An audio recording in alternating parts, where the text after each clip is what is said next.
My name is Shigekazu Higuchi from Kyushu University, Japan. So my title is Ethnic Differences in Non-Visual Effect of Light between East Asians and Europeans. So with widespread of artificial lighting and electric devices, nighttime light exposure has increased. This raising concerns about its adverse effect on circadian rhythm, sleep, and overall health. So, as many of you know, nighttime light exposure of 10 millimeter EDI is currently recommended. However, when I first saw this recommendation, I was surprised and a little shocked. Because I live in Japan, East Asian, and many of Japanese probably do not meet this recommendation. This concern is one of my motivation for the present study. Next, I will show you why I think so. First, I will show you two pictures, which are condominium in Japan and Singapore. You can see the daylight color of light like this. In Asian countries, it's common to use white day lighting at night at home. It's known high color temperature light, which has more blue light, has larger impact on non-visual effects of light compared to low color temperature light. So next, I will show our previous study in Japan. We investigated the relationship between lighting condition at home and sleep habits in Japanese university students. We found that more than half of Japanese students used white daylight in the evening at home. The average illuminance level at night was about 50 lux. That were relatively higher than that of recommendation.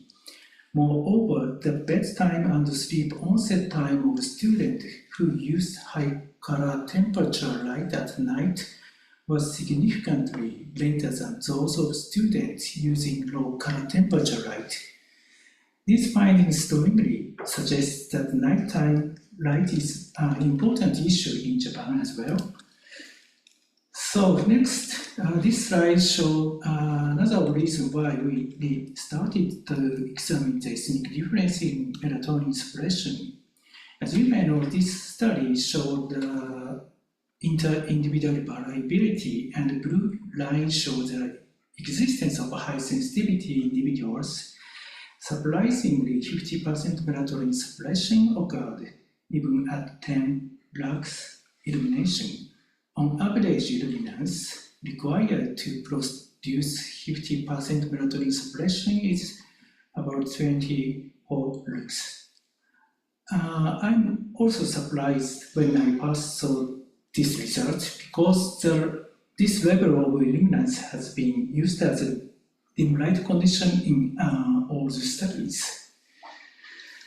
So, in recent years, there has been a growing interest in the individual differences in non-visual effect of light. Over 10 years ago, we compared light-induced melatonin suppression between Europeans and Asians. We found that European people showed a stronger suppression as shown in this figure. We also measured pupil response in that study, but found no significant differences. So, however, this study used a high illuminance level of 1000 lux. It's brighter than ordinary room lighting and far from the currently recommended level. Therefore, further investigation is needed. So then the purpose of this study is to assess ethnic differences in non-visual effect of light between East Asians and Europeans by measuring steady-state pupil response to melatonin suppression. To verify the ethnic differences accuracy, we investigated the dose-dependent response to light. The illuminance level was dim light, less than 5 lux, and 30 lux, 100 lux, 400, and 2000 lux. The correlated color temperature was 6000 Kelvin. The melanopic EDI as shown in the table.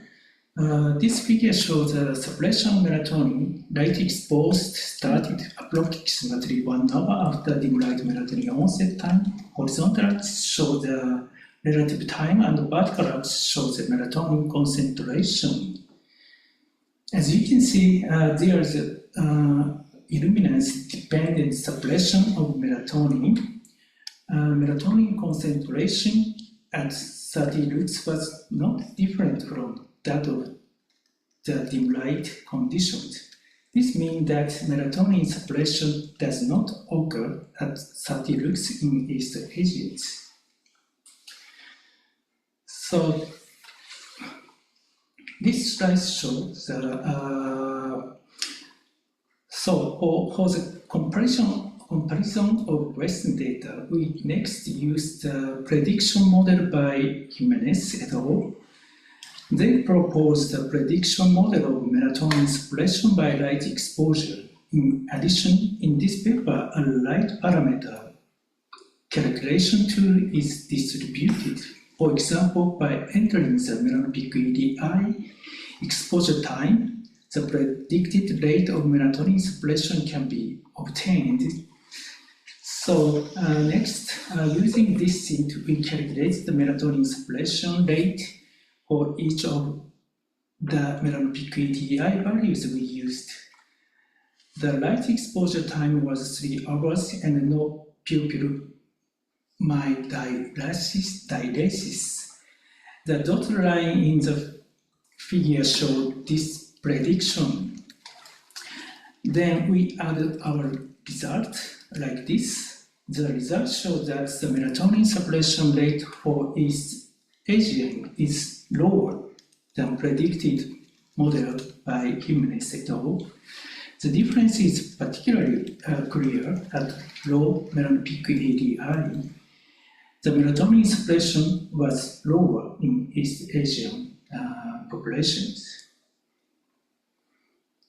So next, I will show the study on pupil light responses. Participants include 18 East Asians and 17 Europeans living in Japan, all with normal color visions. We tested a combination of 2 color temperature and 3 vertical illuminance and 3 level of IPRGC stimulations, resulting in 18 light conditions. We used a substitution technique to control IPRGC's stimulation independently. All 18 light conditions were tested with a single day. The measurements were conducted in a room with ceiling mounted light as shown in the picture. We first measured baseline pupil size and adaptation light, then exposed participants to each test light for 19 seconds. We analyzed the last 15 seconds where the pupil response had stabilized. So this graph shows the ethnic differences by luminance, color temperature, and IPRGC stimulation, respectively. We found significant main effect of luminance, color temperature, IPRGC conditions. As you can see, high illuminance conditions show the high pupil constriction, and high color temperature conditions show the high pupil constriction. Then high IPRGC stimulation showed the high pupil constriction. So interestingly, in all conditions, European data in blue line showed significantly stronger constriction than East Asians. So we measured subjective brightness in this study. Illuminance and color temperature and IPRGC conditions significantly affected pupil constriction. However, no significant difference were found between both Asian and Europeans. So, in discussion, possible cause of ethnic difference may include a genetic factor and maybe iris color and difference in the pigmentation of the retinal pigment epithelium. It's known that European people has less pigmentation in retina. This may be one cause of high sensitivity of light in European peoples. So, another figure shows the pathway of light. So we didn't find a significant difference between both ethnicity in brightness because this is a different pathway. So, next, in summary, the melatonin suppression in Asian people showed dose-dependent response, but the melatonin was not suppressed by light at 30 lux. And light-induced melatonin suppression in East Asians could be smaller than European people, especially low level of light intensity. And pupil constriction were influenced by illuminance, color temperature, and IPRGC stimulation, regardless of ethnicity. The pupil constriction in East Asians people was significantly smaller than in European peoples. So this result shows that Asian people was less sensitive to non-visual effect of light than European peoples. So this final slide. So future researches, we need to investigate the reason and the mechanism of ethnic differences and data on ethnicities other than East Asian and European is needed. So as fourth recommendation is a recommendation considering the diversity of light sensitivity necessary. So my answer is hopefully yes. So this slide, this figure shows as you all know, the recommended amount of sleep varies by age. Furthermore, even with the same age group, there is a certain range of recommendation. So hopefully, presenting a range that accounts for diversity may be necessary for recommendation of light at night. So that's all my presentation. Thank you for your attention.